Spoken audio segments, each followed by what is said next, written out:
Hola a todos, vamos a hablar de un tema interesante que es sobre el bien y el mal como única fuente, Dios.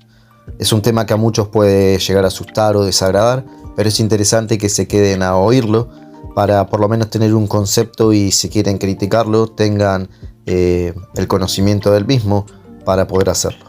Ya que si no nos tomamos con prudencia el tiempo de escuchar a otros, solamente vamos a saber qué es lo que creemos, qué es lo que nos dijeron, qué es lo que se nos enseñó y heredamos, pero difícilmente sepamos qué es lo que no creemos porque no tenemos conocimiento de lo que hay del otro lado.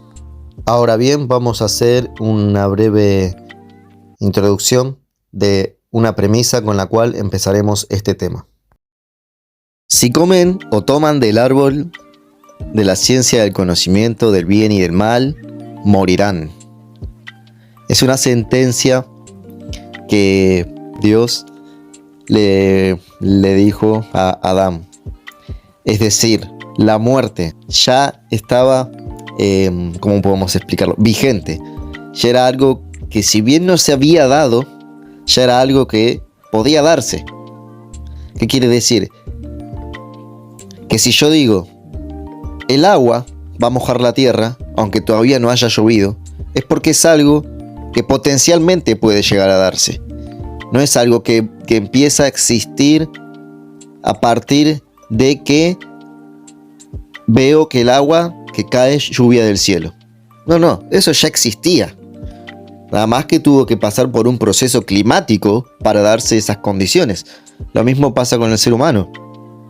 No quiere decir que porque uno nunca haya tenido un accidente esté totalmente ajeno de que le pueda pasar en algún momento.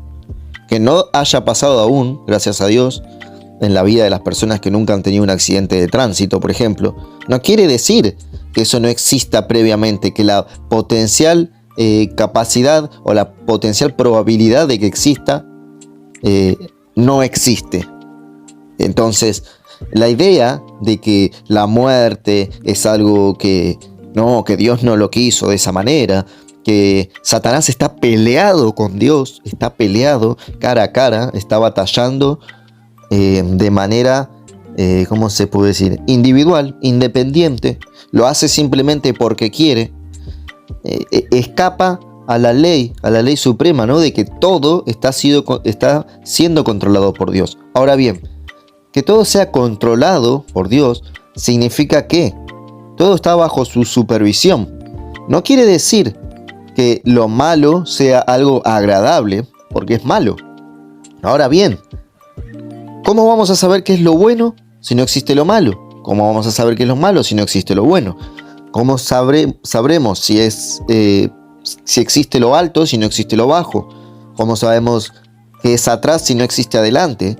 Entonces, siempre tienen que existir estas polaridades, ¿no? Estas adversidades, estas enfrentaciones, estos enfrentamientos, mejor dicho. Entonces es curioso, ¿no? Como la visión de muchísimas religiones, no solo el cristianismo. Tenemos tanto esto en el Islam, tenemos esto también lo vemos en el hinduismo, en muchísimos, en sinfín de religiones que creen en este dualismo, ¿no? Este concepto de que, por ejemplo, como lo tiene el cristianismo, ¿no? Como la influencia griega, ¿no? Está vigente todavía. Lo tenemos a Hércules, que viene a ser el hijo de Zeus, que muere Hércules, baja al inframundo por 3 días y los dioses del inframundo le permiten ascender al Olimpo, que es donde están los dioses, asciende al cielo. Esta historia es muy parecida a la del cristianismo, ¿no? La que relata el cristianismo, y vale decir que el concepto griego religioso es mucho anterior a la llegada del cristianismo, es muchísimo anterior. Esto es así, está históricamente. Ahora, que un cristiano quiera decir, no, eso es mentira, no voy a leer historia, no voy a remitirme a las fuentes, voy a creer que todo eso se inventó después. Bueno, es como querer decir que la Primera Guerra Mundial no fue en 1914. No, yo no lo quiero ver. Seguramente la Primera Guerra Mundial, según mis datos, fue mucho antes. fue en 1810 y la desarrolló José de San Martín, porque tengo fe que fue así. No cuadra mucho. Me parece que es bueno siempre abrir la mente, escuchar y usar el razonamiento.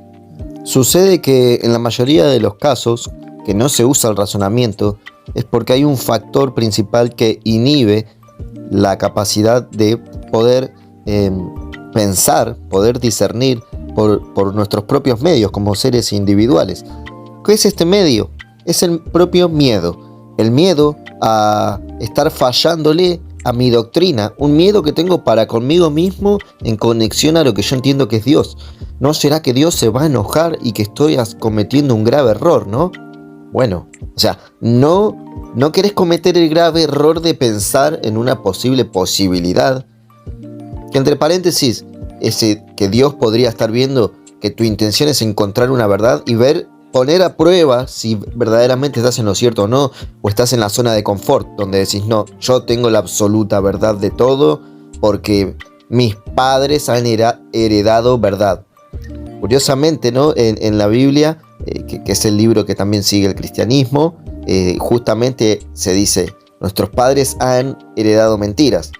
Pero bueno, vamos a dejar de lado este punto. Entonces, se tiene miedo a pensar por uno mismo y cometer un grave pecado.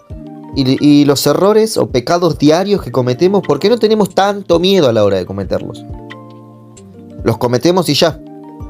Nos podemos arrepentir. Pero digo, ¿no existe el mismo miedo de cometer un pecado como puede ser un insulto, de pronunciar una mala palabra, un agravio? Pero sí hay un miedo terrible de pensar por uno mismo.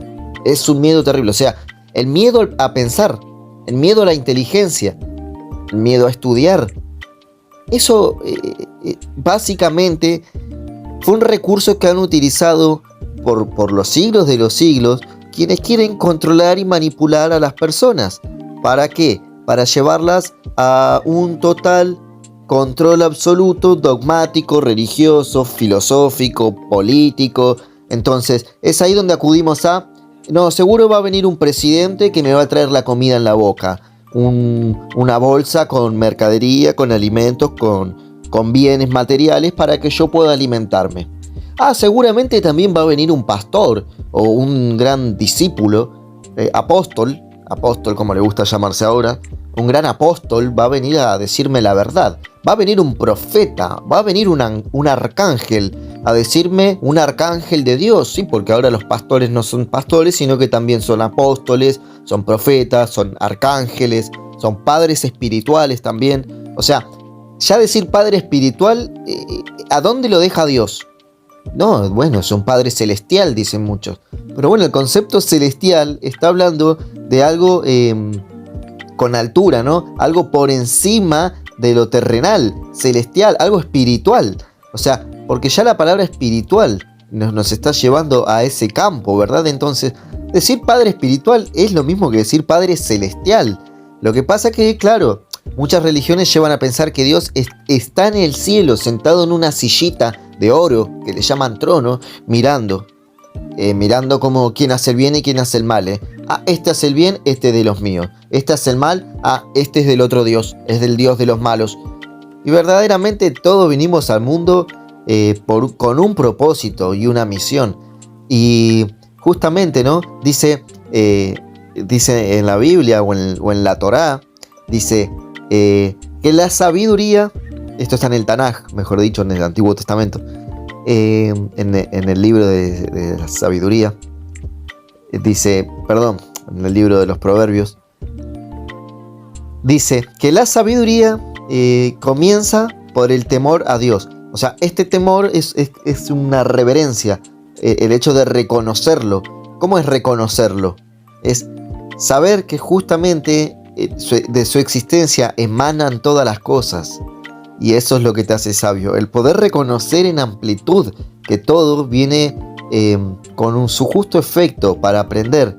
No podemos aprender lo que es el bien sin tener un parámetro de comparativa, ¿no? Que podamos comparar qué es el mal entonces. Porque esto es así, para que exista la izquierda debe existir la derecha, si no, no existiría el concepto de izquierda. Para que exista la luz, tiene que haber oscuridad. Si no, no existiría el concepto de luz. Sería únicamente una constante iluminación, pero no tendríamos el concepto de que existe algo ajeno.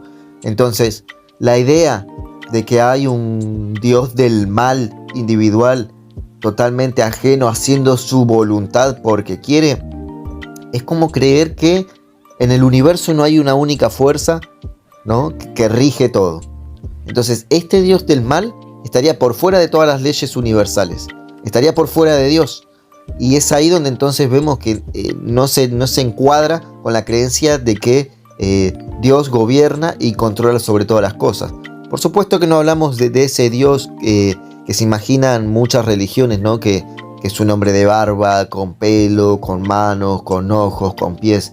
Es un concepto la palabra Dios, ¿no? Como así en hebreo se usa la palabra Elohim, ¿no? Y bueno, y no se le adjudica un nombre exacto, sino que desde el hebreo nosotros aprendemos que lo que llamamos nombres, el nombre en hebreo es Shem, pero viene de la raíz Sham, que significa ahí, o sea, un objetivo, ¿no? Ahí, A-H y latina, perdón. Ahí. Entonces marca un objetivo, es un objetivo. Entonces el nombre de Dios tiene un objetivo. ¿Cuál es ese nombre? Bueno, Él lo reveló de distintas maneras, ¿no? Adonai, que es el amo. Pues tenemos cuando se revela como Jireh, que es el que provee, es un proveedor. Después tenemos Abba, que es padre. Entonces es el amo, es quien provee, es un padre, es el creador, el todopoderoso. Pero estos nombres, más que nombres como los reconocemos hoy en día, son cualidades, son objetivos. O sea, con el fin de me estoy dando a conocer de esta manera.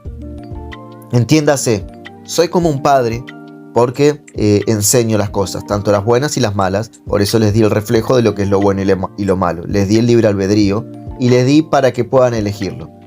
Soy un creador. ¿Por qué? Porque yo he creado las diferentes creaciones. Los animales, la tierra, el cielo, las personas. Soy el amo, Adonai. ¿Por qué?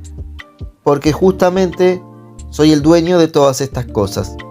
Soy el Sebaot, soy el proveedor, porque soy quien les da estas cosas. Entonces eso es, y no es que tenga un nombre exacto, porque si le ponemos un nombre exacto, también ya lo estaríamos encuadrando en una sola cosa, ¿verdad?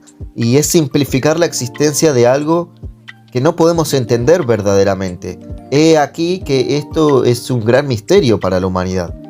Pero en esto es en lo que se tiene la fe, la creencia, la convicción y la seguridad. No en que haya algo o alguien que pueda estar totalmente ajeno, haciendo algo por fuera de lo que él haya establecido.